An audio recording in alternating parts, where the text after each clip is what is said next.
నమస్తే, welcome to పిఆర్టీవీ Telangana. నేను మీ పామురఘు.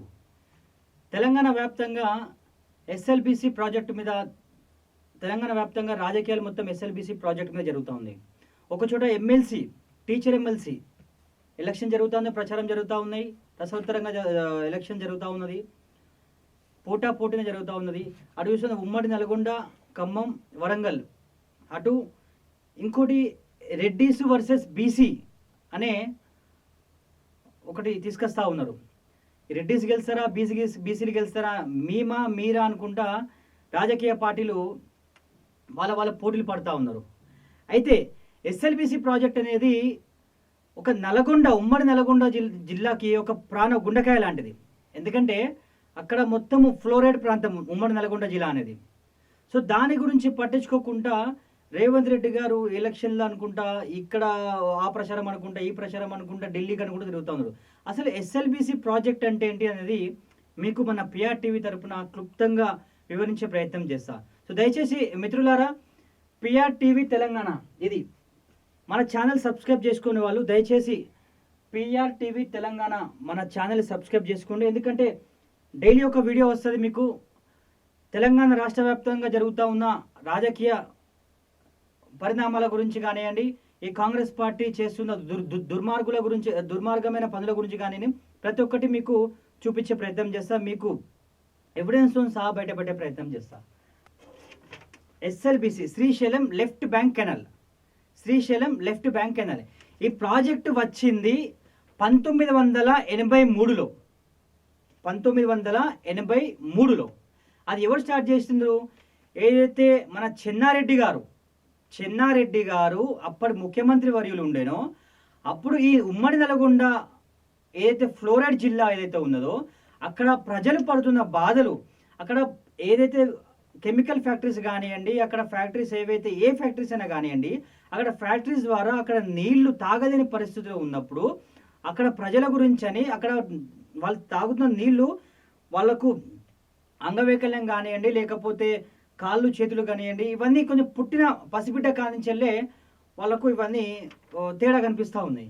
అయితే ఈ ప్రజలను కాపాడుకోవడానికి, ఈ ఫ్లోరైడ్ బాధితులను కాపాడుకోవడానికి ఈ ఫ్లోరైడ్ అనే ఒక దుర్మార్గమైన ఏదైతే మహమ్మారి ఉందో దీన్ని తరిమి కొట్టడానికి ఎస్ఎల్బిసి అనే ప్రాజెక్టును మర్రి చెన్నారెడ్డి గారు 1983లో ప్రారంభించిళ్ళు. ఆ ప్రాజెక్టు తీసుకొచ్చిళ్ళు. అయితే అది కాస్త కొంచెము లేట్ అవుడు కానివ్వండి, దానికి కొంచెం సమయం పట్టి అది 2005లో ప్రారంభించడం జరిగింది. దానికి ఆ ప్రాజెక్టు పేరు ఏం పెట్టడం జరిగిందంటే అలిమినేటి మాధవరెడ్డి ప్రాజెక్ట్ అని పెట్టడం జరిగింది.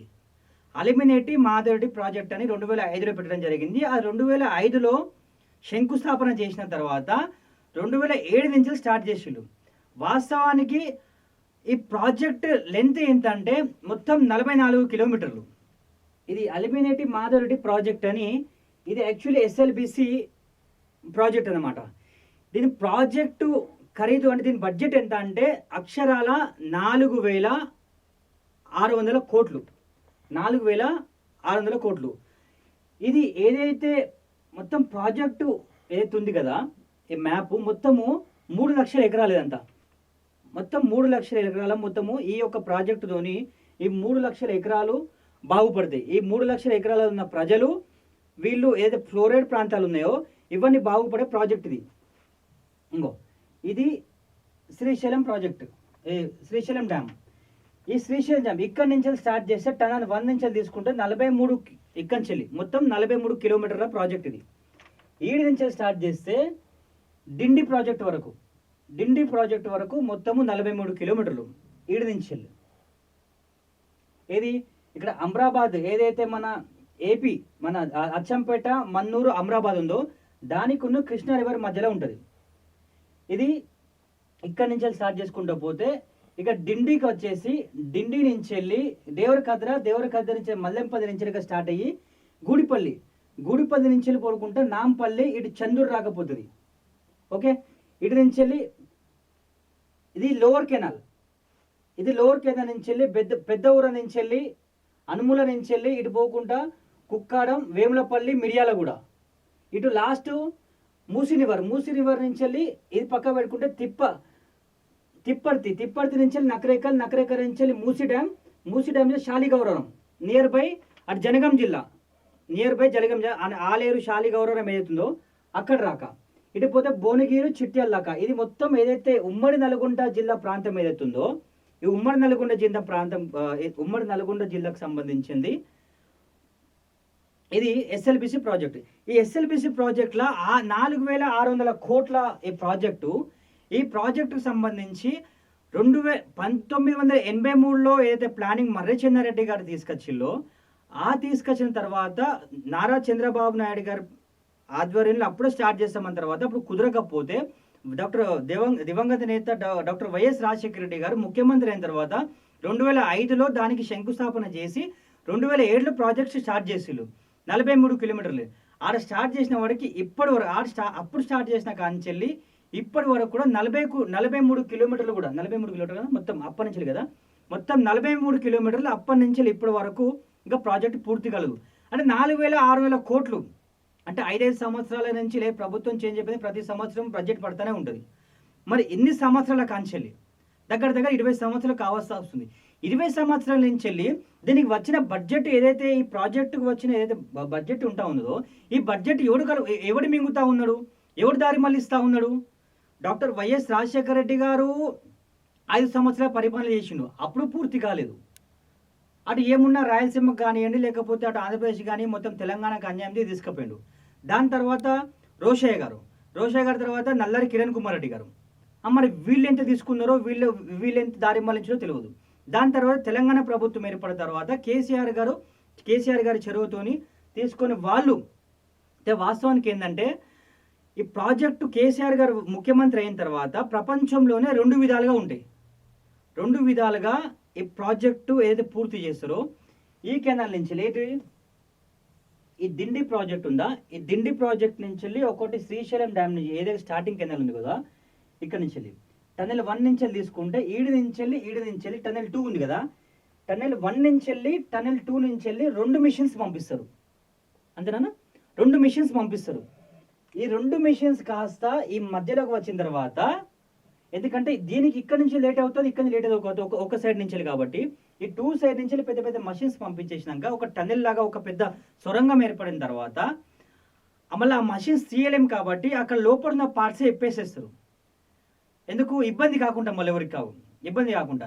కానీ అలాంటివి చేయకుండా ఒకటే మెషిన్స్తోని ఈడి నుంచి తోకుంటా వచ్చింది ఇప్పటి వరకు అక్షరాల 43 కిలోమీటర్ల ఈ ప్రాజెక్ట్ 43 కిలోమీటర్ల సొరంగం అయితే ఓన్లీ ఇప్పటి దాకా తవ్వింది 20 సంవత్సరాలలో ఓన్లీ 33 కిలోమీటర్లు మాత్రమే. మరి ఆ 33 కిలోమీటర్ తవ్విన ఏవైతే వాళ్ళ వర్కర్స్ ఉంటారు కదా ఆ వర్కర్లకు ప్రజలారా వీళ్ళిచ్చే జీతం ఎంత అంటే పాపం వాళ్ళు చెప్తా ఉన్నారు.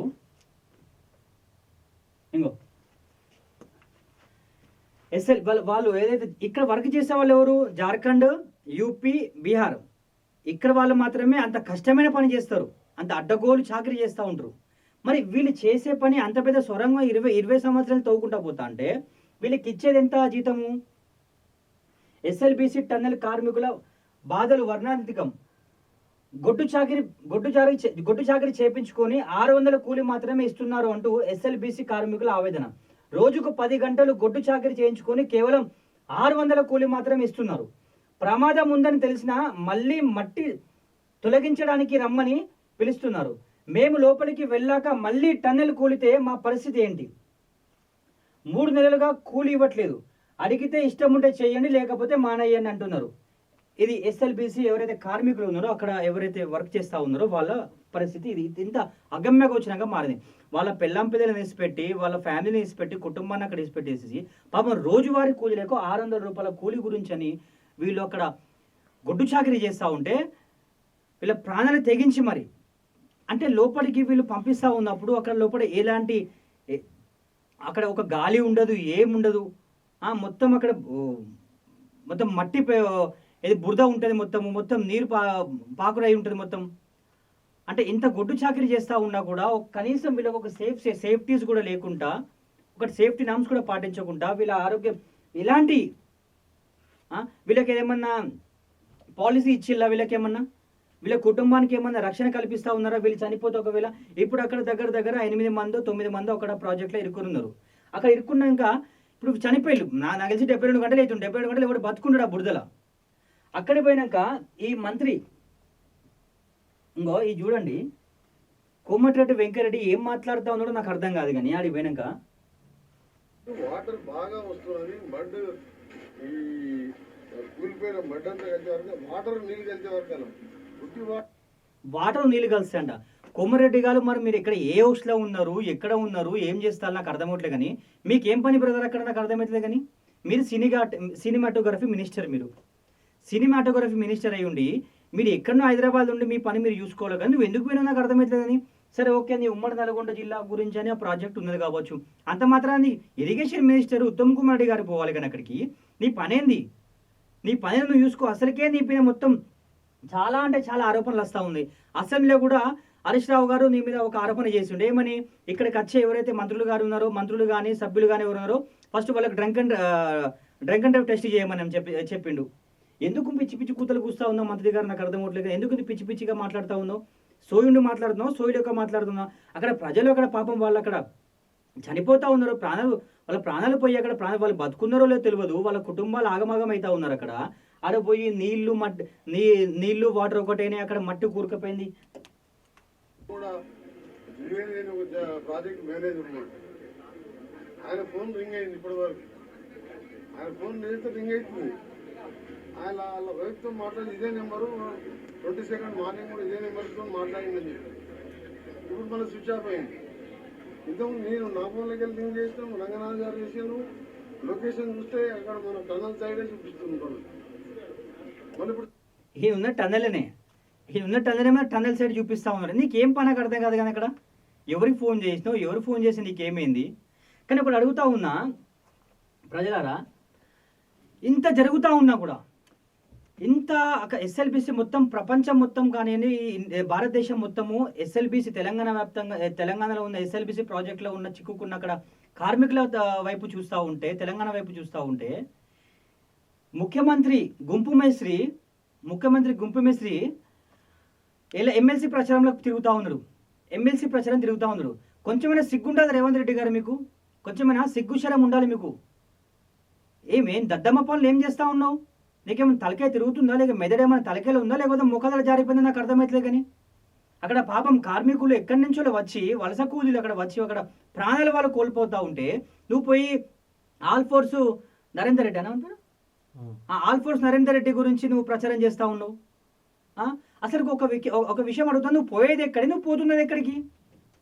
ఆడికి పోయి 500 రూపాయల గ్యాస్ వచ్చిన వాళ్ళకే నీకు ఓటు అయ్యని చెప్తా ఉన్నావు. అసలు అక్కడ జరుగుతున్న ఎలక్షన్స్ ఏంటి? అక్కడ లోకల్ బాడీ ఎలక్షన్ జరుగుతూ ఉన్నాయా, లేకపోతే ఎమ్మెల్యే ఎలక్షన్ జరుగుతూ ఉన్నాయా, లేకపోతే సర్పంచ్ జెడ్పీటీసీ ఎలక్షన్ జరుగుతున్నా? అక్కడ జరుగుతున్న ఎలక్షన్స్ పట్టభద్రుల ఎలక్షన్ జరుగుతూ ఉన్నాయి. నువ్వు ఎవరికి హామీ ఇవ్వాలి? నువ్వు పట్టభద్రులకు హామీ ఇవ్వాలి, నువ్వు చదువుకున్న వాళ్ళకి హామీ ఇవ్వాలి, నువ్వు ఉద్యోగులకు హామీ ఇవ్వాలి, నువ్వు నిరుద్యోగులకు హామీ ఇవ్వాలి. నువ్వు వాళ్ళని పిలిపించుకొని మాట్లాడక పాపం ఎవరు ముసలి వాళ్ళని తీసుకొచ్చి వాళ్ళకి ఏమీ తెలియదు వాళ్ళ దగ్గరికి పోయి నువ్వు మెదడు నుండి మాట్లాడుతున్నావు, మెదడు లేక మాట్లాడుతున్నావు, నువ్వు గజని 2 లెక్క తయారైపోయినావు. మొత్తం గజని 2 లెక్క తయారైపోయినావు మొత్తం రేవంత్ రెడ్డి. నువ్వు అంటే అక్కడ రెడ్డి అనే ఫీలింగ్తో రెడ్డి గురించి నువ్వు పోయినావు. మరి అదే మీ పార్టీలో ఉన్న మీ యాక్చువల్ మాట్లాడద్దు అనుకున్న సబ్జెక్టు ఆ వ్యక్తి గురించి మాట్లాడద్దు అనుకున్నా, కానీ మాట్లాడే ప్రయత్నం చేయాలి నీకు. ఎందుకంటే తీన్మార్ మల్లన్న మీ పార్టీలో ఉన్నాడు కదా, మీ పార్టీ ఎమ్మెల్సీ కదా, మీ పార్టీ అధికారంలో రావడానికి కూడా కొంచెం కష్టపడ్డాడు కదా. ఇవాళ అధికారం తెలంగాణ రాష్ట్రంలో ఎంతో కాంగ్రెస్ ప్రభుత్వం రావడానికి కష్టపడిన తీన్మార్ మల్లన్న అనే వ్యక్తి. దానికి ఒక 100% కారణం అది మీకు తెలుసు, యావత్ తెలంగాణ ప్రజలకు కూడా తెలుసు. ఎందుకంటే బీఆర్ఎస్ పార్టీని వాళ్ళు చేస్తున్న అరాచకాలు కానివ్వండి, దుర్మార్గాలు కానీ అవి ఎండగట్టి ప్రజలకు చెప్పి అవి కాంగ్రెస్ పార్టీకి గెలిపియండి అని కాంగ్రెస్ పార్టీని ప్రభుత్వంలో తీసుకురావడానికి కారణం కూడా ఒక తీన్మార్ మల్లన్న పాత్ర పోషించిండు 100%. ఎవరు వద్దన్నా కాదన్నా దీనిని ఒప్పుకొని తీరాల్సిందే, అందరూ ఒప్పుకొని తీరాల్సిందే కదా. మరి అలాంటి తీన్మార్ మల్లన్న ఎంతో కష్టపడి ఎమ్మెల్సీ సీడ్ గురించి కష్టపడి ఎమ్మెల్సీ సీడ్ ఇచ్చిన తర్వాత మరి నువ్వెందుకు ప్రచారానికి పోలేదు అక్కడికి? ఉమ్మడి నల్గొండ వరంగల్కి సంబంధించిన ఎమ్మెల్సీ ఎలక్షన్లలో తీన్మార్ మల్లన్న ప్రచారం చేస్తూ ఉంటే మరి అక్కడికి ఎందుకు నువ్వు పోలేదు? మరి నీ మంత్రులలో పోయి ప్రచారం చేయలేదు వెంబడి. మరి ఇవాళ ఆల్ఫోర్స్ నరేందర్ రెడ్డి అనే వ్యక్తి ఎమ్మెల్సీగా బరి నిలబడితే ఆయన ప్రచారానికి పోయినావు. ఎందుకు? నీ రెడ్డి కులపోడనా, నీ కమ్యూనిటీడనా, నీ కులపోడని నువ్వు అడిగిపోతావు. ఇక తీన్మార్ మల్లన్న అనే వ్యక్తి బీసీ బిడ్డ కాబట్టి ఆ బీసీ బిడ్డకు ప్రచారానికి మాత్రం పోవు, నీ మంత్రులు వాళ్ళు పోరు. ఇదా ఇంత దుర్మార్గమైన పాలన? ఏంది గుంపు మేస్త్రి గారు నాకు అర్థమవుతుంది. కానీ నువ్వు చేసిన పనేంది, నువ్వు చేసే పనేంది? మళ్ళీ ఇంకో విషయం ఏంటంటే మళ్ళీ ఎక్కడికో ఢిల్లీ కురుపుతా ఉన్నాడు, ఇంకో 36వసారి ఢిల్లీకి సీఎం రేవంత్ రెడ్డి. ఇవాళ మధ్యాహ్నం ఢిల్లీకి వెళ్ళనున్న సీఎం రేవంత్ రెడ్డి. నేను చెప్తా ఉన్నా కదా, ఢిల్లీ సంఖ నాకంది వీళ్ళు ఏం చేయలేరు. వీళ్ళు మొత్తం ఢిల్లీ బానిసలైపోయారు, రేవంత్ రెడ్డి. ఢిల్లీ పర్మిషన్ లేని అక్కడ రాహుల్ గాంధీ మోచేతి నీళ్ళు తాగంది, రాహుల్ గాంధీ సంఖ నాకంది, ఇక్కడ వీళ్ళు ఏమీ చేయలేరు. నేను చెప్తా ఉన్నా కదా, అందుకనే ప్రజలారా చెప్తా ఉన్నా, అక్కడ ఏమున్నా కూడా మన రాష్ట్రం బాగుపడాలన్నా కూడా, మన రాష్ట్రం ఒక పురోగతి చెందాలన్నా కూడా, మన రాష్ట్రం ఒక ముందంజలో ఉండాలన్నా కూడా ఇక్కడ ప్రాంతీయ పార్టీలు మాత్రమే ఉండాలి. నేను చెప్తా ఉన్నా, బీఆర్ఎస్ పార్టీ ఆధ్వర్యంలో ఉన్నప్పుడు ఎంత చక్కగా చాకచక్యంగా పనులు జరుగుతా పోయినాయి. ఎక్కడైనా ఒక డిస్టర్బెన్స్ జరిగిందా? ఎస్ఎల్బీసీ ప్రాజెక్ట్ ఏదైతే 8 సంవత్సరాల నుంచి గడుస్తూ వస్తుందో, 2014 నుంచి ప్రభుత్వంలో బీఆర్ఎస్ పార్టీ ప్రభుత్వంలో ఉన్నప్పుడు కేసీఆర్ గారు ఆ ప్రాజెక్ట్ చేపట్టి దాన్ని ఒక విధంగా దాన్ని ఒక రూపకల్పాలు మొత్తం దాని రూపురేఖలు మార్చి ఒక విధంగా తీసుకొచ్చకపోతూ ఉంటే, ఎస్ఎల్బీసీ ప్రాజెక్ట్ సంబంధించి ఇప్పటి వరకు ఏదైనా ఒక సంఘటన జరిగిందా? జరగలేదు. నువ్వు మొత్తం ప్రాజెక్టులు మొత్తం సర్వనాశనం చేసేసినావు, ప్రాజెక్టులు మొత్తం పక్కన పెట్టేసేసినావు. మొత్తం రియల్టర్స్ ఎక్కడెక్కడ ఏ బిల్డింగ్లు ఉన్నాయి, ఎక్కడెక్కడ ఎన్ని ఎకరాలు ఉన్నాయి, ఎన్ని వందల ఎకరాలు కబ్జాలు చేసుకోవాలి, ఎన్ని వందల కబ్జాలు పెట్టుకోవాలి, ఇవన్నీ మాత్రమే తెలుసు. మాత్రం నీకు ఏమైనా సెటిల్మెంట్ చేయాలి, సాయంత్రం 6 కాగానే ఇంటికి పోవాలి, కూర్చోవాలి.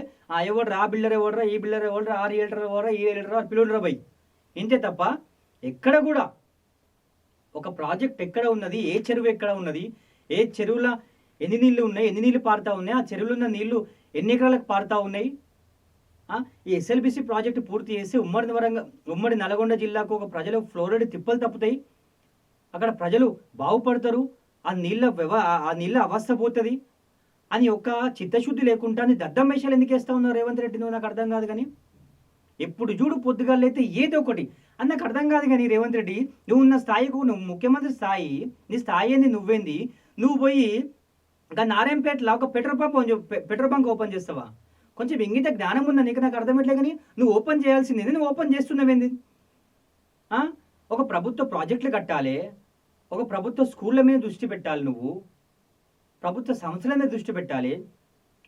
లేకపోతే మనకు తెలంగాణ రావాల్సిన, హైదరాబాద్ రావాల్సిన నిధులు తీసుకురా, బయట నుంచి వెళ్ళి ప్రాజెక్టులు తీసుకురా, పెద్ద పెద్ద కంపెనీలు తీసుకురా, వాళ్ళకి భూములు ఇయ్యి, ఆ కంపెనీలకు భూములు ఇచ్చి ఆ కంపెనీలు ఏర్పాటు చేయి. ఇక్కడ నిరుద్యోగులకు ఉద్యోగాలు ఇచ్చే ప్రయత్నం చేయి, వాళ్ళకు ఉద్యోగాలు ఇచ్చే. నిరుద్యోగులు ఎంతోమంది ఉన్నారు రేవంత్ రెడ్డి, వాళ్ళకు ఉద్యోగాలు ఇచ్చే ప్రయత్నం చేయి. అంతేగాని ఎప్పుడు చూడు నీ సీటు కాపాడుకుందామా, ఎప్పుడు నీ సీటు కాపాడుకుందా, ఎక్కడెక్కడ పుసుకులో నేను ఎక్కడైనా బయట దేశం పోతే లట్టుకుని కూడా నచ్చి కూర్చుంటుంది నీ సీట్లు అని భయపడతా ఉంది, ఉచ్చబడుతుంది రేవంత్ రెడ్డికి. అయితే రేవంత్ రెడ్డి ఇప్పటికైనా చెప్తా ఉన్నాను, మా పిఆర్టీవీ ప్రేక్షకుల తరపున చెప్తా ఉన్నా, మా పిఆర్టీవీ తెలంగాణ ప్రజల పిఆర్టీవీ తెలంగాణ తరపున చెప్తా ఉన్నా, యావత్ తెలంగాణ ప్రజల తరపున చెప్తా ఉన్నా, రేవంత్ రెడ్డి ఇప్పటికైనా చెప్తా ఉన్నా, చూడు ఒళ్ళు దగ్గర పెట్టుకొని పని చేయి, ఆ సీటు కాపాడుకో. లేదు నీకు ఈ దద్దమ్మ వేషాలు వేస్తా, నీ దివానీ వేషాలు వేస్తా, అవులా వేషాలు వేస్తా మాత్రం నడవదు. కొంచెం ఒళ్ళు దగ్గర పెట్టుకుని పని చేయి, ప్రజలు పట్టించుకో.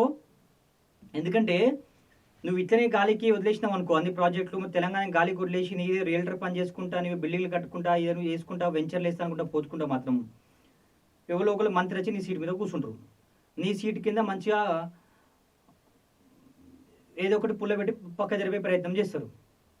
నేను చెప్తా ఉన్నా, సీటుని కాపాడుకునే ప్రయత్నం చేసుకో. నీకు మంచి అవకాశం వచ్చింది రేవంత్ రెడ్డి, నీ లక్కది అంతే. అది ఒక లాటరీ లాంటిది నీకు తగిలింది, నువ్వు కాపాడుకునే ప్రయత్నం చేయి. నీకు అవకాశం ఇచ్చినందుకు తెలంగాణ ప్రజల రుణం తీసుకో.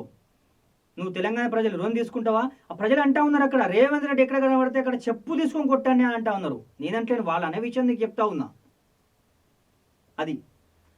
ఇది ప్రజలారా, రేవంత్ రెడ్డి అనే వ్యక్తి మొత్తం తెలంగాణ రాష్ట్రాన్ని అగమ్యగోచరంగా మార్చిండు. తెలంగాణ రాష్ట్రాన్ని మొత్తం సర్వనాశనం చేసే ప్రయత్నం చేస్తూ ఉన్నాడు. ఇప్పటికైనా రేవంత్ రెడ్డి గారు అక్కడ ఎస్ఎల్బిసి ప్రాజెక్ట్లో ఉన్న ఏదైతే ఉందో ఆ ఉత్తమ్ కుమార్ రెడ్డి దగ్గర పెట్టుకొని తీసుకొని ఆ ప్రాజెక్ట్ దగ్గరికి పో, అక్కడ ఎవరెవరైతే పాపం కార్మికులు వాళ్ళ ప్రాణాలు కోల్పోయారో వాళ్ళ ఫ్యామిలీకి న్యాయం చేసే ప్రయత్నం చేయి, వాళ్ళకి ఏదైనా నష్టపరిహారం ఇవ్వు. అక్కడ మళ్ళీ ఇలాంటి రిపీట్ కాకుండా తగిన చర్యలు తీసుకోవాలని నేను పిఆర్టీవీ తరపున కోరుతా ఉన్నా. చూస్తుండండి ప్రజలారా, పిఆర్టీవీ తెలంగాణ, నేను మీ పామురఘు. Thank you.